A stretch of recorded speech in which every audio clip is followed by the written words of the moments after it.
Hello children, this is in continuation to our previous topic, pronoun, that we were studying. Today we will talk about pronoun and why do we say personal pronoun.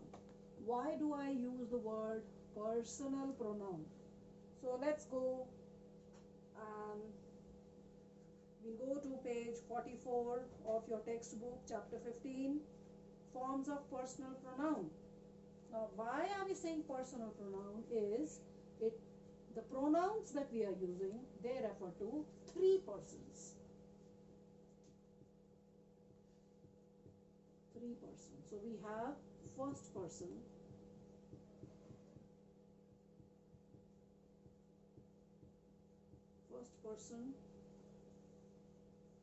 singular, plural. Then we have second person,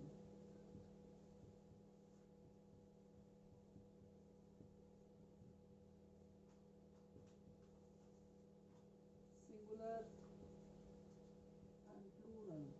And then we have third person,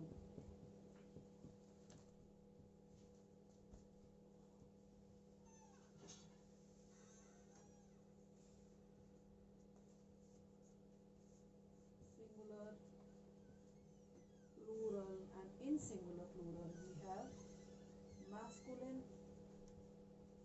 feminine. Right? So I would suggest that we go to page 44. There is a chart there. Let's study and see. So first person is always the person who is speaking. The person who is speaking.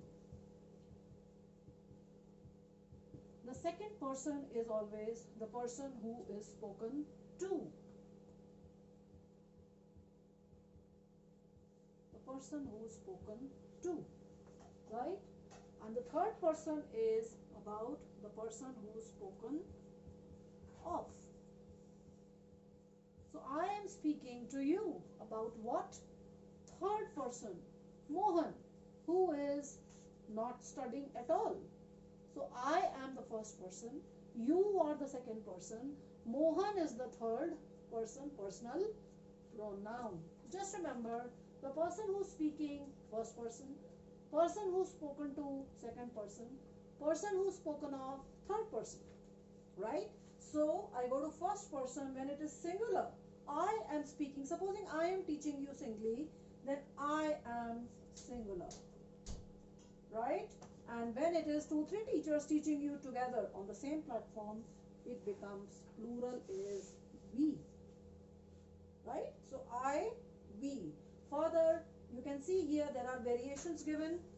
Nominative, possessive, which we will do later, but you should know that I is my, mine, me, and plural of we.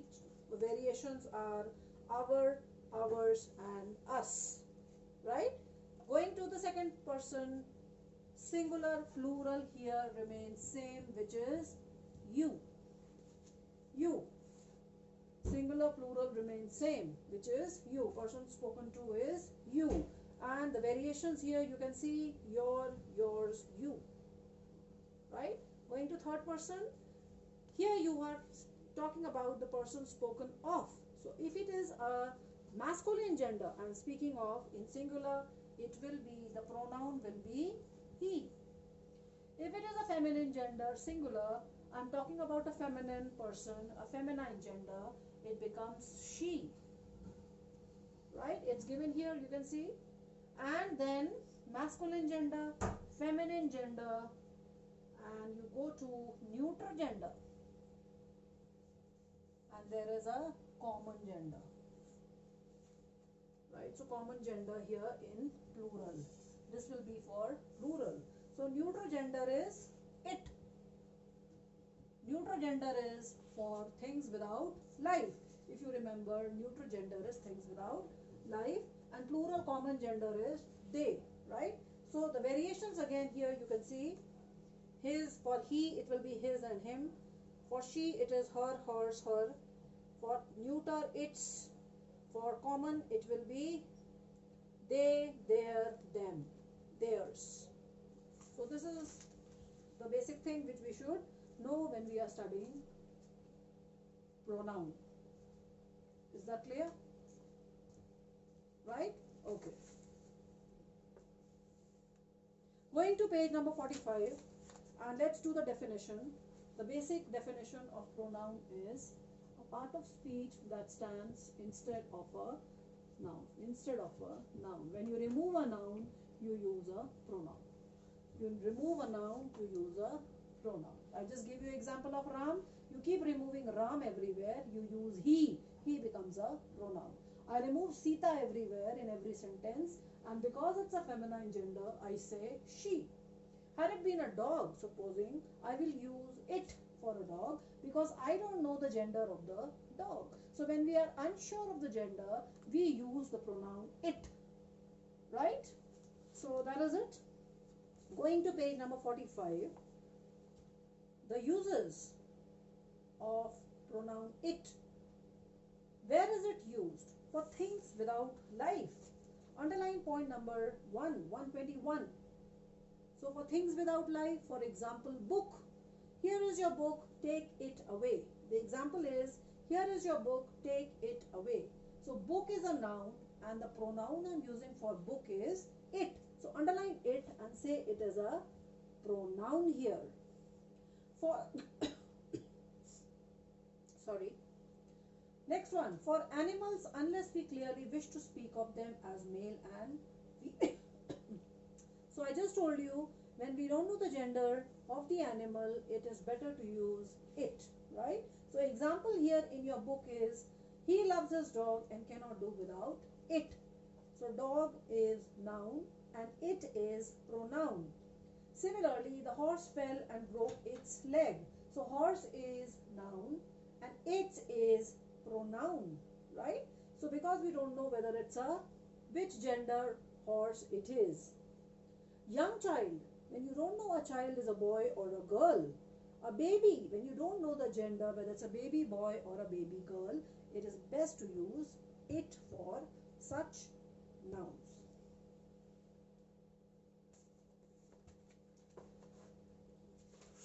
So I would suggest that you read the usage of pronoun, and we go to point number 122 on page 46. Let's see, this is example is, Ram is a kind boy, he has lent his bicycle to Govind. I just told you the rule to be kept in mind, and the rule says, since a personal pronoun is used instead of a noun, it must be of the same number, gender and person. Three things are there. It must be of the same number, gender and person as the noun for which it stands.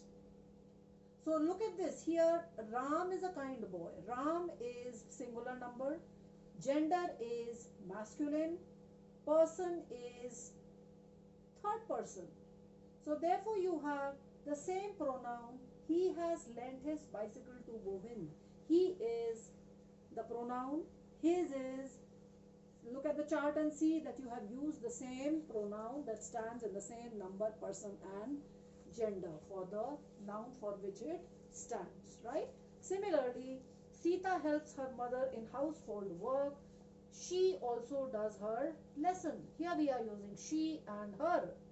And third one, those beggars are idle, they refuse to work for their living.